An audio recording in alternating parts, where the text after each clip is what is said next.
Eh bien, coucou mes petits malins et bienvenue voilà, sur la partie 2 voilà, du jeudi 12 février 19h02, Léa en ligne. Félix, baissez votre musique, je ne m'entends plus penser.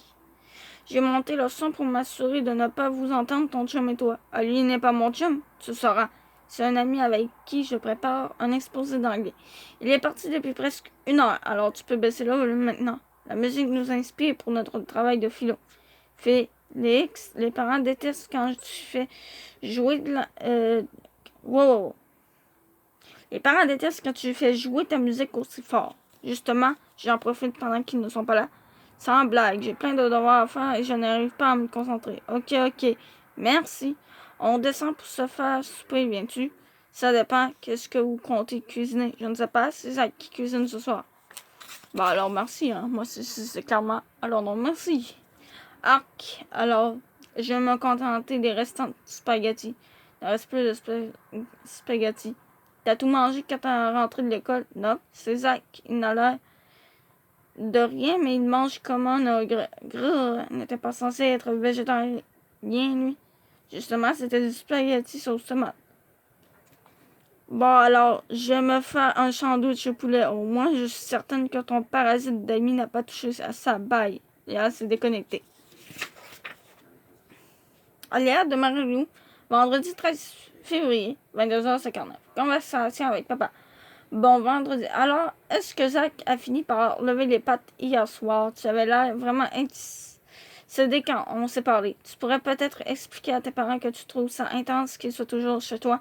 Dis-toi que si j'ai pu avoir une discussion avec mon père à propos de son couple, ça veut dire que tout est possible dans la vie. Tu as bien lu. Quand je suis rentrée de chez JP il y a environ 1 an, je suis tombée sur mon père qui regardait la télé au salon. Bonsoir, papa. Qu'est-ce que tu écoutes? Mon père l'a distrait. Oh, je ne sais pas trop, je sais. T'es tout seul? Oui. Zach dort et ta mère est sortie avec une amie. Quelle amie? Céline ou Solange? Je me rappelle plus trop. Elle avait organisé une soirée de filles. J'hésitais un peu, puis je me suis avancée vers lui et je me suis assise sur la table du salon. Papa? Mon père frissant toujours à la télé. Oui. Est-ce que ça va, toi? Mon père m'a regardé avec un drôle d'air. Ah oui, pourquoi tu me demandes ça? Bon, tout ça, ben, je ne sais pas. Si tu sais, mais maman m'a parlé de vos problèmes. Mon père s'est aussitôt réussi. Je le connais assez bien pour savoir que c'est sa façon de masquer ses émotions. Mon père, d'un ton qui se vaut nonchalant. Ah, ça? Oui, ça va. Mais je ne veux pas que tu t'inquiètes pour ça, Marie. Moi, d'un petit doigt. Facile à dire, mais c'est sûr que ça m'inquiète, papa. Mon père m'a regardé avec tendresse, sa lèvre inférieure s'est mise à trembler. Mon père, je t'aime. Mais il ne faut pas. Ce sont nos problèmes. Ça n'a rien à voir avec Zach et toi. Tout va bien. Allez, ok? Le simple fait de voir mon père aussi vulnérable m'a évidemment donné envie de pleurer. Heureusement, Zach s'est pointé dans le salon à ce moment-là. Il avait changé d'atmosphère. Papa, mon père se retourna vers lui en faisant un effort pour reprendre ses esprits. Mais qu'est-ce que tu fais ici, toi? Il est tard? Et tu es censé dormir? Zach donna triste pour essayer d'amadouer mon père. Je sais, mais je n'arrive pas à dormir parce que j'ai trop faim. Est-ce que je pourrais avoir un biscuit? Mon père se leva. C'est une excellente idée. Je pense qu'on a tous envie d'un biscuit. Mais pas vraiment à votre mère. Ok, ça va vraiment mal. Il a vraiment l'air bizarre, son père. Je crois qu'il y a vraiment quelque chose derrière qui va se passer. Qu'on va savoir ça plus tard. Ben, que je vais savoir plus tard, plutôt. À moins que ça le dit à la fin. Bon. On s'est installés tous les trois dans la cuisine pour manger notre collation et boire un verre de lait. Puis je suis allée border Zach jusqu'à ce qu'il se rende. J'ai le cœur gros, mais ça m'a fait du bien de t'en parler. Demain, j'ai invité Steph et Laurie chez moi. Ça va être cool, une journée de filles. Et en soirée, comme c'est la Saint-Valentin, JP et moi allons souper au restaurant. Ah, et pour ton info, un gars qui t'invite chez lui le 14 février, c'est très louche. Alors, je suis totalement d'accord avec Jane et Catherine. Aussi, j'ai regardé mon horaire de notation. Oula, de natation, oui. Et je suis en congé du 1er au 4 mars. Alors, je serai chez toi du dimanche au mercredi. Lou. À Marie-Lou de Léa, lundi 16 février, 20h47, objet, une fin de semaine mouvementée. Salut Lou, j'étais émue en lisant ton courriel. Je suis contente que tu aies réussi à percer la carapace de ton père, mais ça me fait de la peine de savoir que tu as le cœur gros. Est-ce que tu crois qu'il a raconté votre conversation à ta mère? Même si je me sens un peu impuissante face à tout, ça, je veux que tu saches que je suis là pour toi. Et que dans 13 petits jours, je pourrais te serrer dans mes bras et t'écouter d'une oreille attentive. J'espère aussi que ton passage à Montréal te permettra de te changer les idées. Ça te fera le plus grand bien de changer d'air, en espérant que Zach est décampé et qu'il ne pollue pas trop le nôtre. De mon côté, la fin de semaine a été plutôt mouvementée. Vendredi soir, je suis allée chez Jane avec Catherine et Éloi. On s'est fait livrer de la pizza. On a fait des blagues et on a même essayé de parler de hockey pour le faire sourire, mais sans trop de succès. Catherine en jetant une croûte de pizza dans la boîte. Comment, Éloi? Nous sommes 3 filles qui parlons de la saison des Canadiens. Il faut que tu nous aides un peu. Éloi a poussé un long soupir et il a esquissé un petit sourire. Merci les filles. Je vois que vous vous donnez du mal et j'en suis vraiment reconnaissant, croyez-moi. Je suis tannée de me sentir comme une larve. C'est juste tellement difficile de vivre. Une peine d'amour passe encore. Après tout, j'ai fréquenté 2 d'entre vous et je suis encore vivant. Mais me faire flusher pour un autre, c'est vraiment dur pour l'orgueil. Je comprends, me séparer de Thomas, c'était terrible. Mais apprendre qu'il sortait avec Sarah Beaupré dans mon dos, c'était encore pire. Ouais, je connais ça aussi. Félix n'a pas été super honnête avec moi l'an passé. Et que dire de Xavier qui me crouse dans le dos de sa blonde? En fait dur. Mais ça fait une semaine que j'espionne un gars en cachette sans qu'il réalise que j'existe. Et moi, ça fait plus d'un mois que je me réjouis qu'un gars en couple m'écrit pour me raconter ses journées. C'est pathétique. Moi, me levant d'un bond. Bon, ça suffit. Je décrète la fin de notre période de léthargie. Il faut se secouer les pulses et être plus positif. Savez-vous ce qu'on pourrait faire pour avoir du fun au lieu de rassasser nos histoires d'amour ratées? Jane, en me regardant avec un air sceptique. Non. Qu'est-ce que tu proposes, Madame Bonheur? On pourrait aller patiner. Il est encore tôt. Il fait doux. Et ça fait nous dégourdir les gens. Et après, on ira prendre un chocolat chaud. Et s'empiffrer de gâteau pour se réchauffer. Catherine en se levant, en tendant la main à Hello. Bonne idée. Et c'est une façon super efficace de sortir notre ami de son état végétatif. On s'est dirigé vers la patinoire du quartier et nous avons vite réalisé qu'Eloi était le seul qui savait vraiment patiner. Même si les filles et moi avons passé plus de temps sur les fesses que sur nos patins, on a vraiment eu du fun. Au bout d'un moment, je me suis installée sur un petit banc avec Eloi, tandis que Catherine et Jane... je monte trop haut. S'amuser à exécuter des figures de style sur la glace. Merci. C'est vrai que ça change le mal de place de venir ici. De rien. Mais prépare-toi, la prochaine fois, on va glisser sur le Mont-Royal. Et loin tout ça, mon frère. Qu'est-ce qui se passe avec toi? Es-tu malade? Parce que la Léa Olivier avec qui je suis sortie haïssait les activités de Montréal. Ouais, je sais. Je ne suis toujours pas fan de randonnée pédestre. Mais je suis toujours motivée à faire du bien à mes amis. Surtout quand ils ont toujours été là pour moi. Ouais. Mais Alex avait raison. T'as beaucoup changé depuis l'an dernier. Alex t'a parlé de moi. Il m'a juste fait remarquer que t'étais encore plus cool qu'avant. Moi aussi, n'importe quoi. Il dit ça.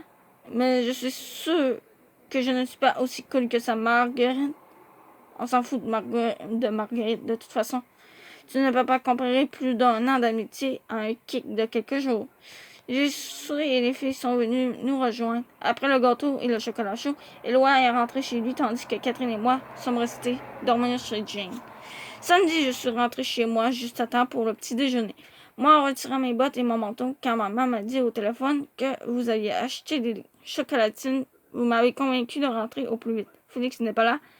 Et donc encore, Jacques et lui sont rentrés tard hier soir. Encore Jacques, gris, il me fallait suivre tes conseils. Moi, ben ça va. Est-ce que je peux vous dire quelque chose? Moi, en me tendant... ma mère, en me tendant un jus d'orange, toujours, tu le sais bien. Moi, je suis certain. Des fois, ça me gosse que Zach soit toujours aussi. Comment ça? Tu ne l'aimes pas? Je n'ai pas dit ça. Zach est très coloré, mais ça n'a fait pas de lui une mauvaise personne, là. Je sais qu'il n'est pas méchant, mais il me dit toujours quoi faire et ça m'étouffe. C'est correct qu'il passe du temps ici, mais là, je le vois presque plus souvent que Félix. C'est vrai qu'il habite pratiquement ici. Ici, j'en glisserai un mot à ton frère. Merci. Mais ne dites-lui pas que ça vient de moi. Je ne veux pas causer de chicane. Mon père me faisant un clin d'œil. Ne t'en fais pas, j'ai juste à lui expliquer que je n'avais pas prévu dans mon budget de donner un troisième enfant. En début d'après-midi, je me suis rendue chez Olivier pour pratiquer notre exposé dans la ville. Il habite sur le plateau Mont-Royal, là où on va souvent magasiner, toi et moi, tout près du métro. Il m'a ouvert en souriant et m'a aussitôt fait faire le tour complet de sa demande. J'étais déjà venue chez lui le soir de son party, mais les événements de la soirée m'avaient empêché de réaliser à quel point sa maison est originale. Il y a des murs de briques, des bibelots et des toiles un peu partout. Tes parents aiment les arts. Ma mère est peintre. Waouh, c'est cool. J'adore ta maison. C'est super vivant. On est allé dans sa chambre qui est située à l'étage. On a dit un studio d'artiste comme on voit dans les revues avec une grande colonne de bois qui sépare son lit du reste de la pièce. Moi, ben là, tu n'aurais jamais dû me montrer ta chambre. Ça va me donner des complexes. Ben non, je suis sûre que la tienne est tout aussi cool. On s'est installé sur le sofa. Oui, il y a un sofa dans sa chambre. On a travaillé sur notre présentation pendant près de 3 heures. Comme Olivier corrigeait sans cesse mes petites erreurs, j'ai fini par maîtriser parfaitement mon texte. Bravo, t'es devenu bilingue. Moi, en haussant aussi. Ha, c'est facile d'être bilingue quand on a un interprète à nos côtés. Je commence à ranger mes effets personnels. As-tu le temps qu'on fasse quelque chose? On pourrait peut-être regarder un film. Moi, constamment, c'est gentil, mais j'ai promis à mes parents de rentrer tôt pour ranger mes affaires. J'ai un peu perdu le contrôle au cours des dernières semaines. On dirait qu'une tornade a traversé ma chambre. Alors que je m'apprêtais à partir, Olivier a reçu un message texte qui l'a fait soupirer. Moi, en rangeant mes affaires, ça va? Ouais, mais José me décourage ces temps-ci. Il gaffe et après, il me demande de réparer ses erreurs. Qu'est-ce que tu dis? Tu me promets d'en parler à personne, promis. Oups. José est sorti avec une autre fille hier soir et il me demande d'être son alibi. Quoi encore? J'espère que c'est la même au moins. Hein, de quoi tu parles? Je lui ai fait le résumé de ce qui s'était passé lors de son party. Lui en secouant la tête. Ben voyons. Il ne m'avait pas raconté ça. En as-tu parlé à Maud? Non. Mais là, je pense que je n'ai pas d'autre choix que de le faire. Il a grimacé. T'inquiète, je n'avais pas trahi ton secret. Je vais me contenter de lui suggérer de garder un œil sur son chum. Merci. J'allais sortir de sa chambre quand il m'a retenu par la main. Lui en souriant. Entends, j'ai quelque chose pour toi. Ferme les yeux. Yobi. Ok, tu peux regarder. Quand j'ai rouvert les yeux, j'ai vu qu'il me tendait une rose rouge. Joyeux Saint-Valentin. Wow, je ne m'attendais pas à ça. Merci. J'étais un peu gênée, je ne savais pas trop quoi dire. On est resté planté là pendant quelques secondes. Puis j'ai finalement brisé le silence. Bon, il faut vraiment que je file. Il m'a raccompagné jusqu'à la porte et je lui ai donné un baiser rapide sur la joue. Merci encore pour l'aide et pour la fleur. C'est vraiment gentil. Ouf. Hier, comme il faisait un froid de canard, j'ai décidé de m'installer confortablement dans le sofa et de regarder des films. Mon moment de quiétude a été interrompu par les analyses cinématographiques de Zach, ce qui m'a confirmé que j'avais fait le bon choix en me confiant à mes parents. En soirée, ceux-ci m'ont proposé de jouer au Scrabble. C'est pas mal la seule activité cérébrale que j'étais capable d'accomplir. Après notre partie, j'ai jeté un coup d'œil à mon téléphone et j'ai éprouvé une soudaine envie d'appeler Alex pour avoir des potins. Il n'a pas répondu. Je me suis demandé si c'était parce qu'il était avec Marguerite. Je me suis endormie en m'imaginant humilier les nunuches en public. Je sais que c'est sadique, mais j'ai dormi comme un bébé. Ce matin, je me suis réveillée avec une boule dans l'estomac. L'exposé me rendait vraiment nerveuse. Le cours d'anglais était le premier de la journée. Olivier et moi nous sommes déguisés dans le corridor, puis nous nous sommes installés devant la classe. J'interprétais le rôle d'une touriste et j'avais enfilé une chemise avec des motifs de palmier, un pantalon de taille haute, des sandales et des lunettes de soleil. Olivier jouait, quant à lui, le rôle de Pedro, un agent de voyage, qui me vend les mérites du Mexique.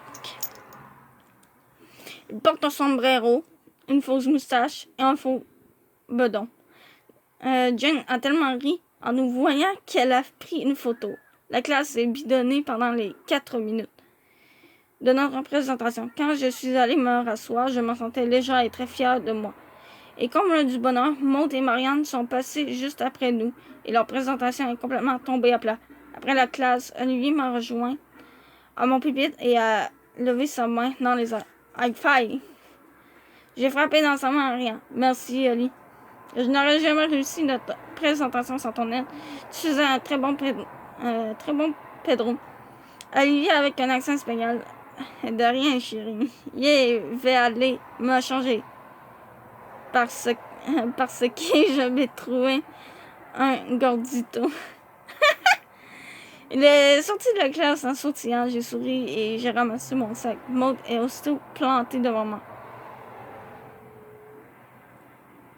Donc, du coup, désolé pour mon accent espagnol un peu trop bizarre.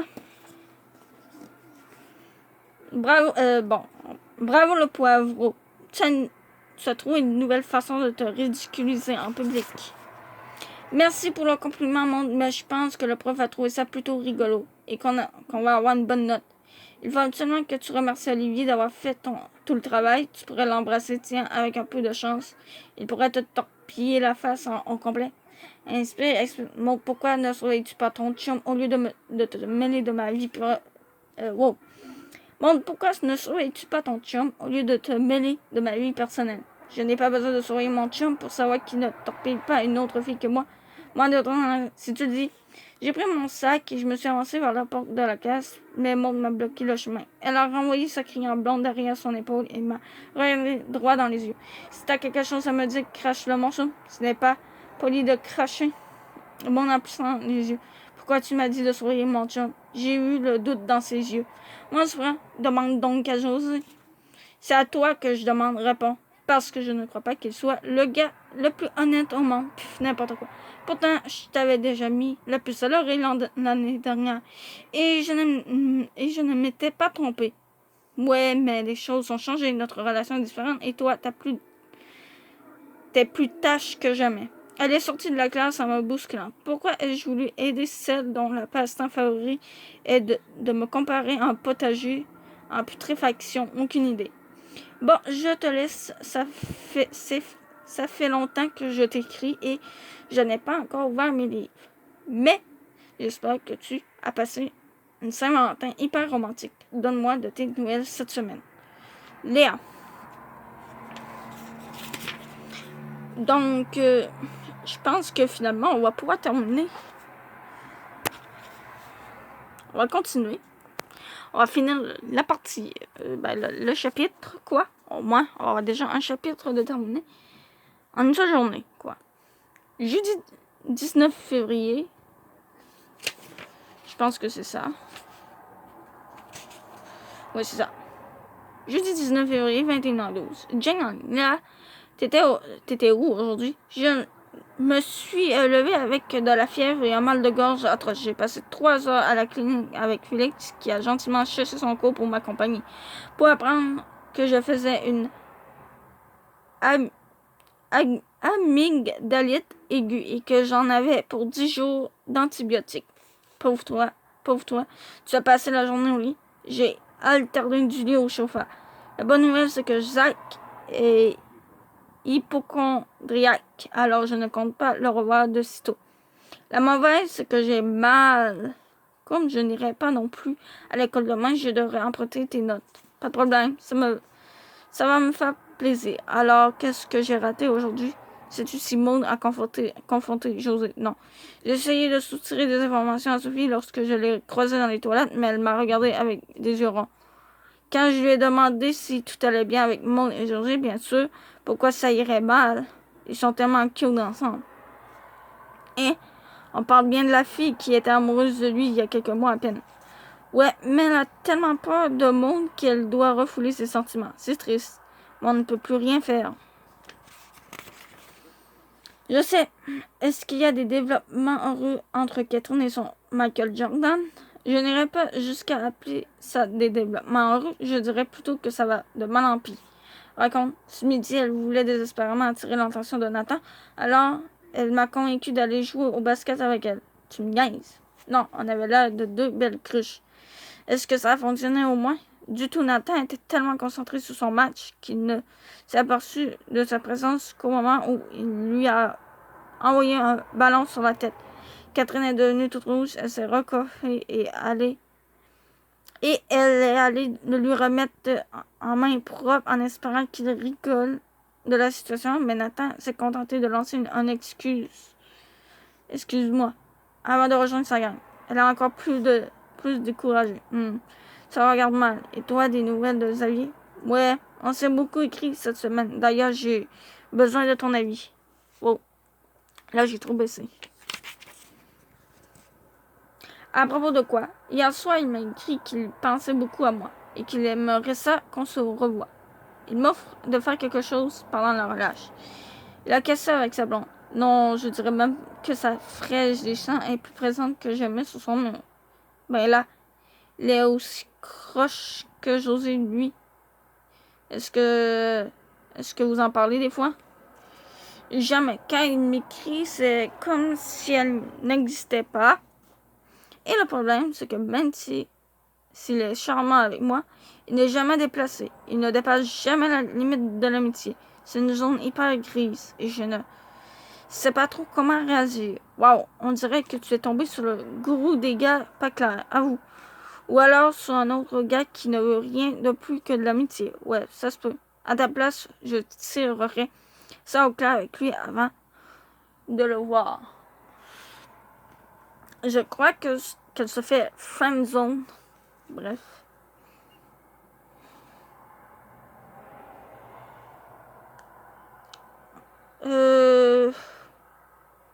Ouais, ça se peut. À ta place, et comment je fais ça? En lui posant des questions sur sa blonde? Pourquoi pas? Ça a le mérite d'être direct. Oui, mais j'ai peur qu'il comprenne que je veux plus et que ce ne soit pas réciproque. Je préfère l'ambiguïté au rejet. Alors propose-lui de faire une activité avec toi. Et ton ami Éloi, s'il veut juste de l'amitié, il va être content. S'il veut plus, ça paraîtra sur son visage. Qu'il est jaloux, il saura ta réponse. Ah, c'est bon. C'est un bon plan. J'appelle Éloi. Merci Léa. Et prends soin de toi. Je passerai t'apporter mes notes en fin de semaine. Merci, je t'envoie plein de bisous. Pas contagieux. Donc, c'est ainsi que le chapitre 6 se termine. Donc, moi, je vous dis à plus et on se retrouvera demain dans la double lecture d'Aurélie la femme. Et la fin de semaine prochaine, on commence le chapitre 7, Floraison de Nunuche. Donc, c'est à peu près tout. Je vous dis réellement à plus.